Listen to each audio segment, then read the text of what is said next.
संगत जी, प्यार से कहना धान निरंकार जी। अभी जैसे सब देख ही रहे हैं, ये वर्षा, ये मौसम का उस तरह एक रूप। तो अभी दासी के ध्यान में वही बात आ रही थी कि दोपहर के समय जब सत्संग शुरू हुई तो ये मौसम का रूप, इतनी कड़ी धूप, इतनी गर्मी, और अब ये शीतलता। तो भक्त कभी भी एक ऊपरी मौसम के वजह से अपनी भक्ति को उस पे आधारित नहीं करते हैं। एक मन हर समय भक्तों का शीतल रहता है। एक मन में ये सुकून, चैन, सहजता, स्थिरता हर किसी के मन में होती है। तो परिस्थिति उसका असर एक नहीं छोड़ पाती। हर समय आनंद की अवस्था में ही भक्त रहते हैं, क्योंकि जब मन इस परमात्मा को देखकर ब्रह्म ज्ञान से ये निराकार के हर समय एहसास में रहता है, तो एक जीवन में फिर वो स्थिरता आनी एक बहुत ही स्वाभाविक हो जाती है। कैसे आज भी और पिछले 2 रोज से ये जो संदेश दिया, ये कोई सिर्फ कान रस नहीं था कि कोई भजन एक म्यूजिक की वजह से या कोई ताल ऐसी की तालियां साथ दे रही, पर ये चाहे स्पीच थी, एक कविता रूप था, एक भजन रूप था। एक संदेश तो यही कि अपने जीवन को जीते जी संवार लो। जीवन में इस परमात्मा की प्राप्ति से अपना कल्याण कर लो, और यही एक जीते जी भी फायदे का सौदा है। यही राम रतन धन है, जो दुनियावी हर वस्तु के आगे फिर इसकी अमोल तो इतना ऊंचा कि किसी की तुलना साथ नहीं हो सकती। तो ऐसा जीवन भक्त हमेशा जीते जाते हैं। तो हर कोई इस दातार से जुड़कर ऐसे रहे कि ये जीवन जीने का एक जागकर चेतनता का बात है।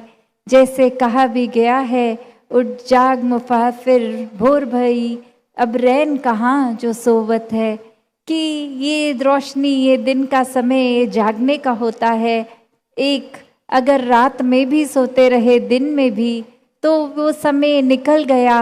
उसी तरह ये दुनिया, ये जीवन हमारा जीते गए, पर दुनियावी चीज़ों से जुड़कर इस परमात्मा से नहीं, तो फिर एक जीवन भी एक घाटे का सौदा हो गया, जीवन व्यर्थ हो गया।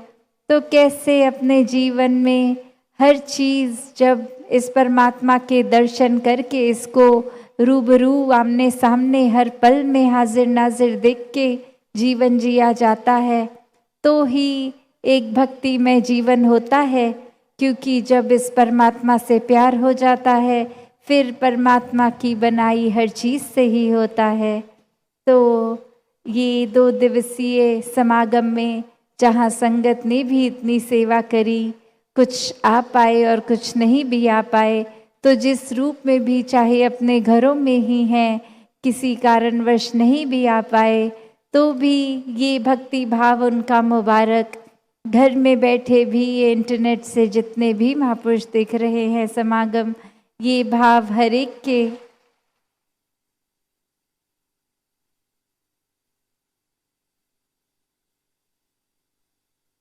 और वही भाव की चाहे ये घड़ियाँ मिली जितनी भी सत्संग के लिए, ये घड़ियाँ मुबारक हैं।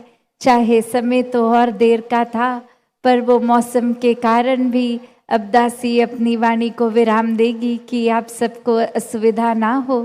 तो सब इसी तरह जीवन भर अपने एक भक्तिमय जीवन को जिए, एक परमात्मा को पहले जानकर, फिर उससे प्यार करके, फिर उसकी भक्ति करके। तो ये जो उससे इसकी दूरी है कि वो भगवान नहीं, वो परमात्मा नहीं, ये परमात्मा, ये निराकार, तो ये जो दूरी है, ये जीते जी ये फासला तय कर ले। एक दूर नहीं, ये इतना निकट है। वो पहचान जब हो जाएगी तो प्रेमा भक्ति की शुरुआत जीवन में हो जाएगी। ऐसी ही भक्ति करते चले जाएं, सेवा सुमिरन सत्संग करते जाएं, इस निराकार को हर समय अपने एक एहसास में बसाते चले जाएं। साथ संगत जी, धन निरंकार जी।